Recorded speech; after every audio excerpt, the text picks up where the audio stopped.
expensive ophthalmologist, and we all has been managing these tumors. Surgical excision remains the mainstay of treatment. My purpose of the talk will be just to highlight like couple of few oncological principles, basically, which we need to follow while managing these tumors, and also to highlight a few new advances, which probably is going to make the management of these tumors more of non-surgical. So I'll try to cover these 4 main tumors if the time permits. Starting with the sebaceous, these are the type of tumors which we most commonly see in our part of the world, and this is how they commonly present to us. So whenever we see a case of sebaceous gland carcinoma, as highlighted by Dr. Neelam also, it's important to classify these tumors. And the staging system which is most commonly followed is the TNM staging system.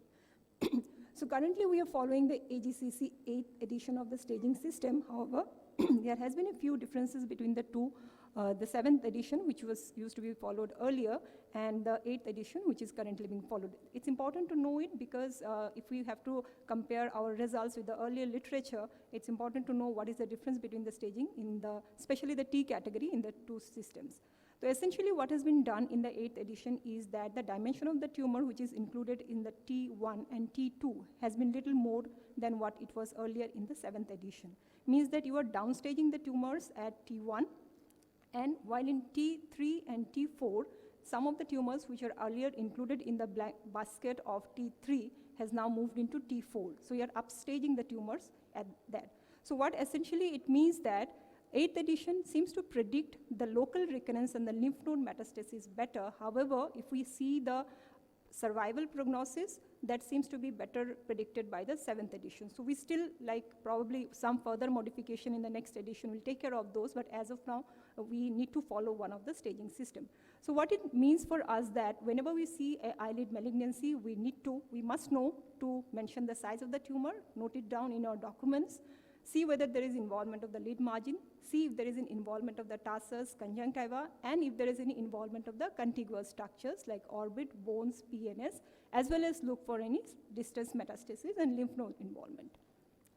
Now, what is the management goal of any eyelid malignancy, especially SGC? We want a complete resection of the tumor. We want tumor-free margins while resecting. We want no local recurrence, and we want no metastasis for the patient. Now, in a tumor like this, which seems to be pretty well localized, excising it with like 3 to 4 millimeter of margin and sending the margin separately to look for any involvement of the margin, and then closing the defect is a sufficient management. But what about this kind of tumors, where the tumor seems to be involving full thickness of the eyelid, and we see a little bit of inflammation of the surrounding conjunctiva also. So here we can never be sure if we have taken a clear margin, and we sometimes might not be very sure which part actually we take it as a clear margin. So here comes the role of intraoperative frozen section. Now this has been an issue where the protocol is again not standards. Like where there is a facility available, frozen section margin clearance is followed intraop, where it is not available, or sometimes like there has been no report as such comparing the two, and what is the concordance of the frozen and the permanent section has been a matter of debate. We have a couple of publications now which have come up recently trying to answer these questions, and they have found that the sensitivity, specificity, and the accuracy of intraoperative frozen as compared to the permanent section seems to be quite good. And this study includes all the tumors. However, if you break it down according to the type of tumor, what we see that though for basal cell carcinoma, it seems to be 100% for sensitivity and specificity. But if you go down to sebaceous gland carcinoma, the specificity is 100%. However, the sensitivity is somewhere about 83%. So what it means for us is that frozen intra-op, especially for SGC, there is a possibility you might land up with a false negative. 1 in 5 patients, there can be a false negative. Means that frozen might tell you that the margins are clear, you'll end up closing the defect, but on permanent, it might turn out to be an involved margin. So what it means for us is that when we reconstruct this lesion, probably small tumors, we can go by the frozen section, but if a major decision should not be based on frozen, we should wait for the permanent and then take a call. The reason why it can happen could be various, because of the pagetoid involvement, because of the skip lesion, which this study from the Shields group tells us that sebaceous gland carcinoma can actually be multifocal involvement of the tarsus. There can be skip areas. So even if your margin is negative in one, you still can have residual tumor in the other areas of the tarsus. And in fact, the recommended complete tarsectomy, excision of the whole of the posterior lamina, even for smaller lesions. Another challenging aspect of the sebaceous gland carcinoma is this kind of presentation. We all are much more aware of it now, the pagetoid type of SGC, what we call that, where there is no definite mass as such, but a diffuse involvement of the conjunctiva, and many of these patients present like a persistent unilateral blepharoconjunctivitis. Conventionally, what is done to diagnose this lesion is a map biopsy, which is small biopsy from the conjunctiva. 18 sites is conventionally what is done. However, again, whether map biopsy is required for all patients has been an area of debate, because processing these small biopsies are not really easy for the pathologist. So it involves more cost, more expenses, and there are reports where there can be non-diagnostic map biopsy because of the crush artifacts, because of the processing. And also, if you try to see literature on what is the correlation with the clinical suspicion. Clinically, if you find an area which is hyperemic, which is inflamed, the map biopsy might show those areas to be positive. But however, if clinically those areas does not seem to be involved, map biopsy, whether it's positive for those areas or not, has been a matter of controversy. The studies do say that it sometimes is not concordant, like means that clinically, what your clinical impression says and what your map biopsy says might not be concordant. So whether map biopsy, the 18-site biopsy is routinely required, the study from the MD Anderson group says that routine 18-site biopsy might not be required in all patients. It might not help you in management. However, a localized biopsy, if you're clinically suspicious of a particular area, can be done. So what does it mean for us? Smaller lesion like this, where the rest of the conjunctiva seems absolutely healthy, the first patient we can just manage with a simple excision.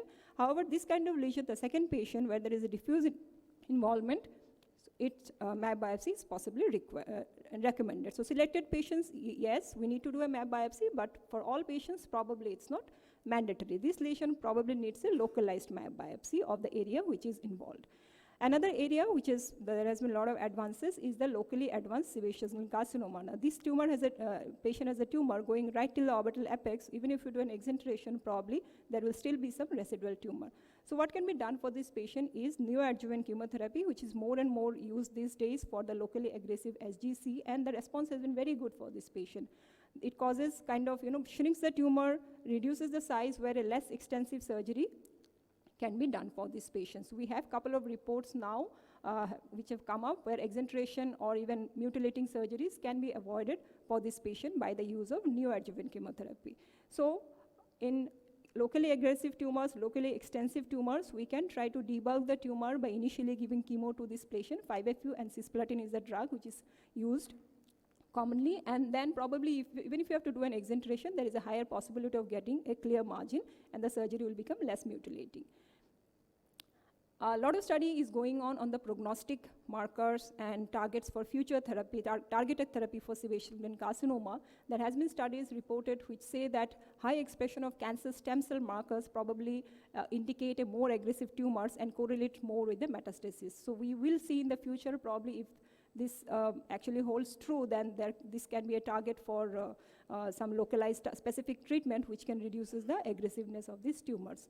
A couple of drugs are already in the practice. Moving on to the BCC, again, this is how we commonly see them.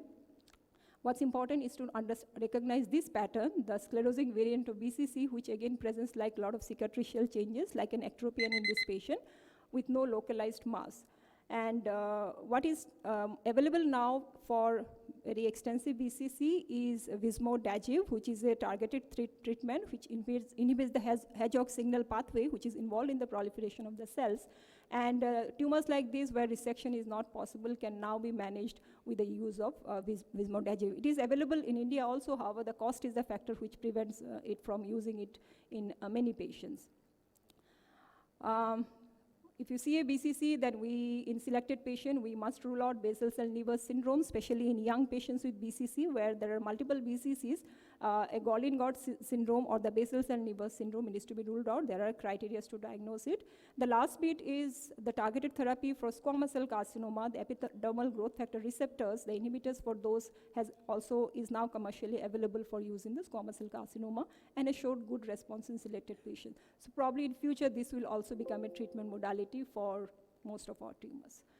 So to conclude, staging, good documentation, trying to stage the tumor is very important in these patients.